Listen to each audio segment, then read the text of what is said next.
Toronto rally for Tatay Digong's birthday. Happy birthday.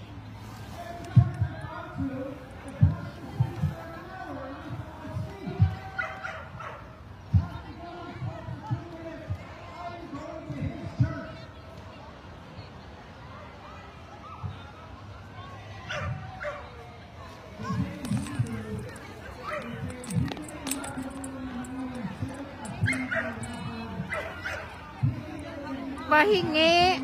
Ah.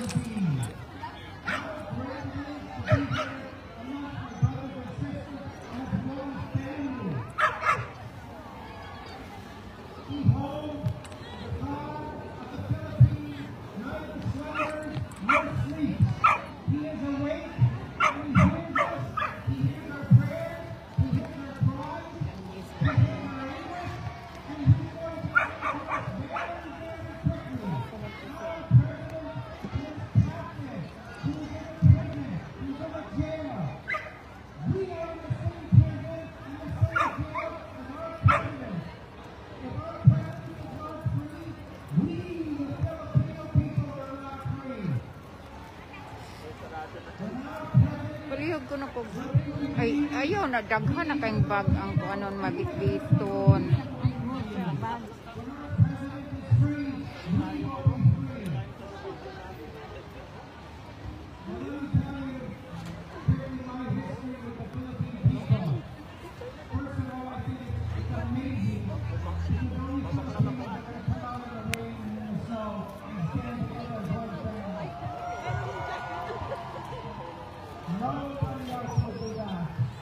Dali amang gud ni kilip ko na kumang. Isok-sok ra di ha. Rain or shine.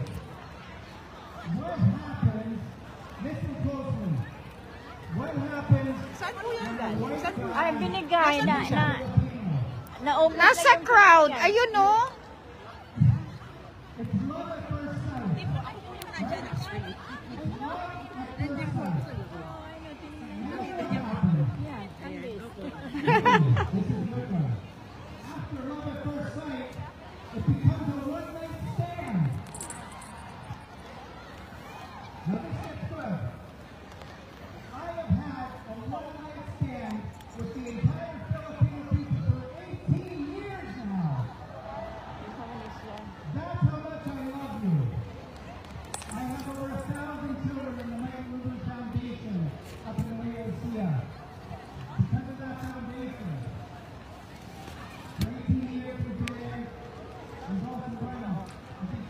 No, it's okay, kaya.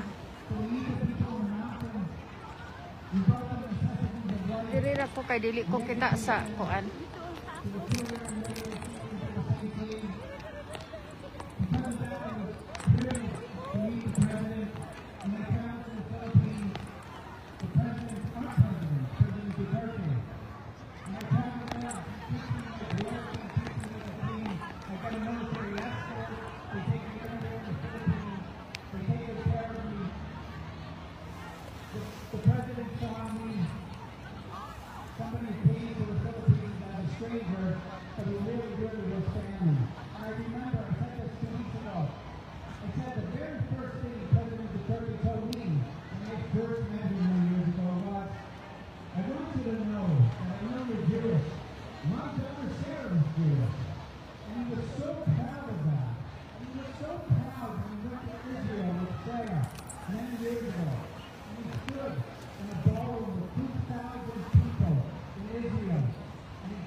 with them, up with the fans there.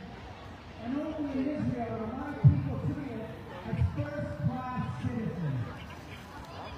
And that's very, very true today. So I want to say I'm here because back during the Holocaust, the Philippines was one of the only countries in the entire world that rescued and saved the lives of 1,200 Jews that fled the Holocaust, that fled Nazi Germany. Thank you. Thank you to your grandparents. Thank you to your great-grandparents. And thank you to you. And the state of Israel became a state of Israel because in 1948 in the United Nations, when it was time to vote for a Jewish homeland after the Holocaust, that the Jewish people that wandered for 2,500 years all around the world were welcomed into one country and then thrown out of that country. Welcomed into another country and then thrown out of that country. When it came time to vote for a Jewish homeland, the president of the Philippines directed his ambassador to the UN. He said, you vote for Israel. You vote for the Jewish people. The Jewish people must have a homeland. And that's exactly what happened. And the Philippine ambassador broke the tie. And the state of Israel was created. That's because of the Philippines. Thank you, Philippines. Thank you, Filipinos. I love you. You're not alone. Our president is not alone. On my way here, somebody said to me, how can I help? And this is how you help. You come out in the cold. You come out in the damp rain. And you stand as one in unity. And we pray. And we love each other. We continue to love each other. And we will have the blessings of God that we will bring our president home today. Thank you very much. We love you all, Michael. No you. Long live the birthday. Long live the birthday. Long live the birthday.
Mang, may pamangita kag asay na maligyan t-shirt, Mang.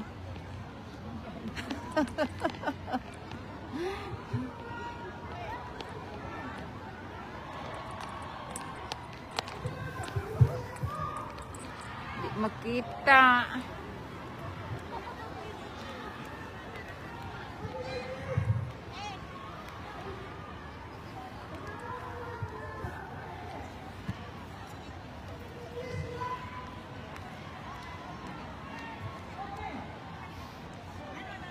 Nagsidatingan pa yung mga tao kahit umuulan.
Kusog na ang ulan.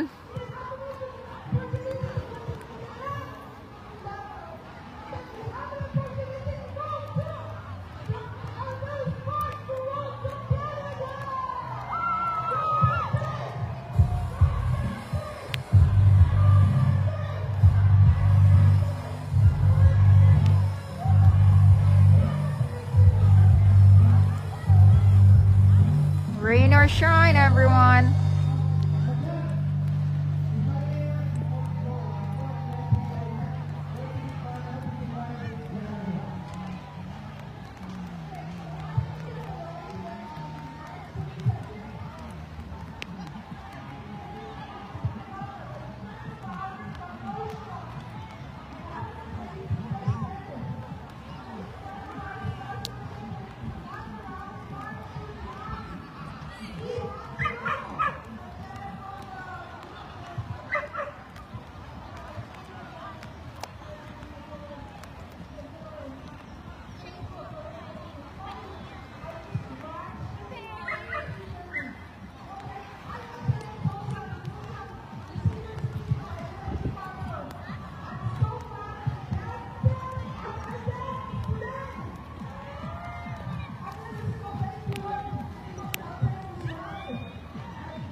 Sorry guys, can't see anything. It's all umbrellas.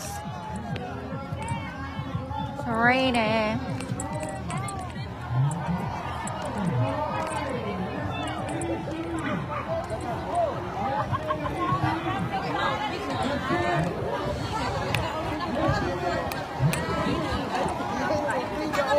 Rain or shine.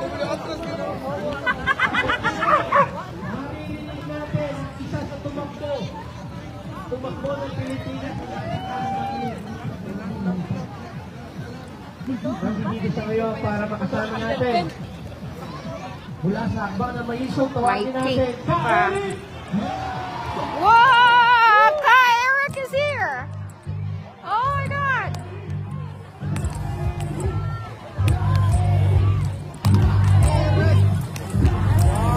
Sorry. Puro manipayong.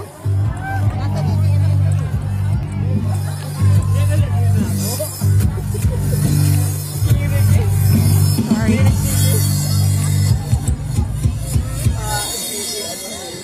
Mabuhay ang sambayanang Pilipino!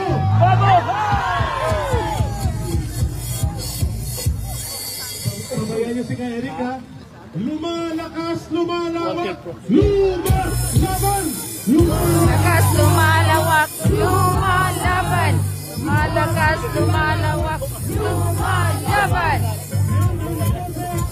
ng sambayanang Pilipino sa buong daigdig at sa iba't ibang panig ng mundo at sa buong Pilipinas, pinukaw nila ang damdamin ng bawat Pilipino na nagmamahal sa totoong namuno at nagpakita ng sinseridad at dignidad sa isang pinuno at leader ng bansa na si Rodrigo Duterte.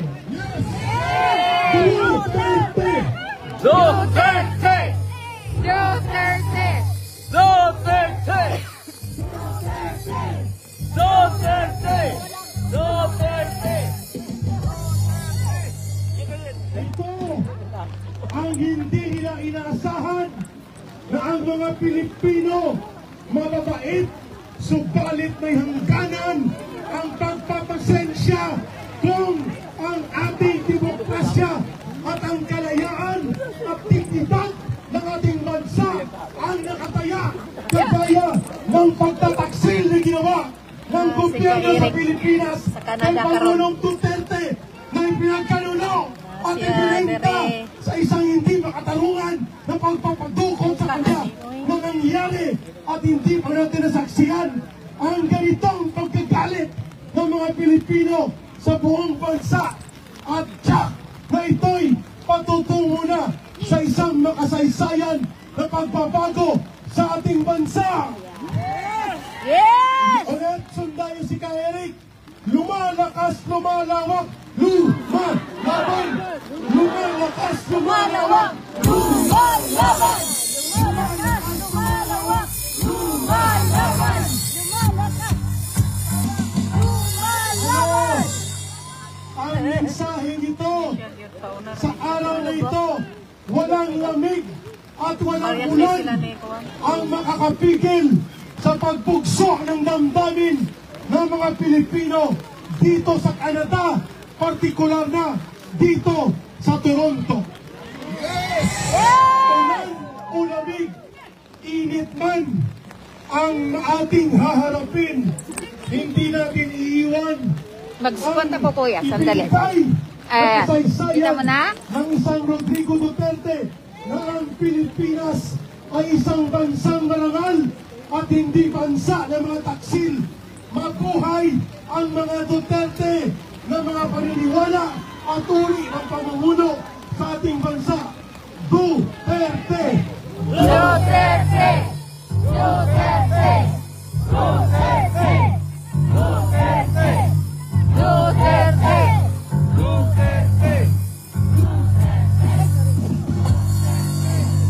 Kung mayroon nangyari na nakalimutan ni Marcos, iyan ay ang kanyang pagmamaliit na ang mga Pilipino kapag nagkaisa ay pwedeng maganap ang mga pagbabago at yan ay nangyari na noon at muling mangyayari sapagkat ang ating panawagan ay mananatili na ang sambayan ng Pilipino magmamahal sa totoong leader na nagpakita ng respeto at tangal sa bawat ordinaryong Pilipino na ipinakita ni Tatay Digong. Layo muna ako. Sundan niyo si Ka Eric dito sa mensaheng ito. Ang tao, ang bayan, ngayon ay lumalaban. Ang tao, Ang bayan, ngayon ay lumalaban. Ngayon ay lumalaban. Ngayon ay lumalaban.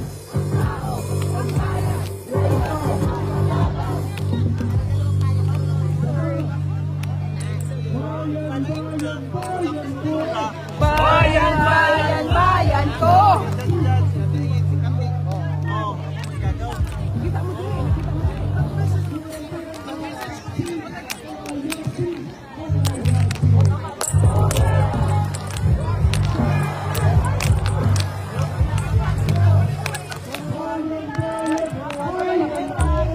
Bayan, bayan, bayan ko. Di pa tapos ang laban ko.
Basa na phone ko.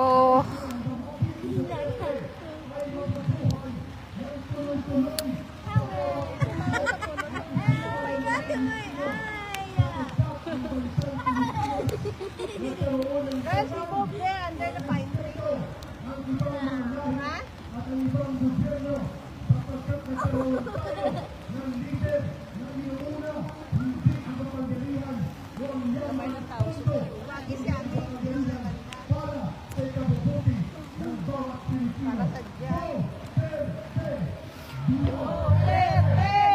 Duterte! Duterte! Duterte!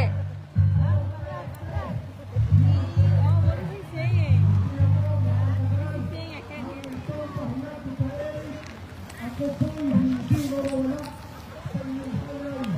Ako po'y mananatili bilang bahagi ng pambaigbigan pagkilos ng buong mga Pilipino.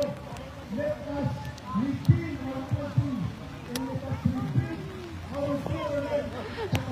I think I lost my mom.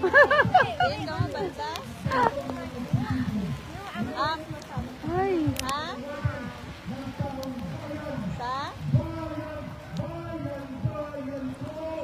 Bayan, bayan, bayan ko. Di pa tapos ang laban ko. Gobyerno manloloko.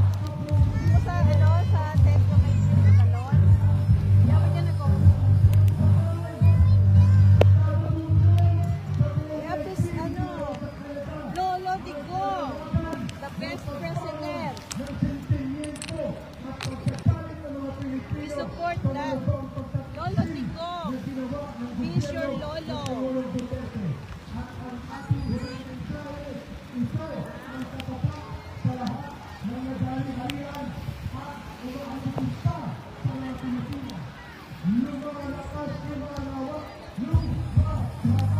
Lumalakas, lumalawak, lumalaban.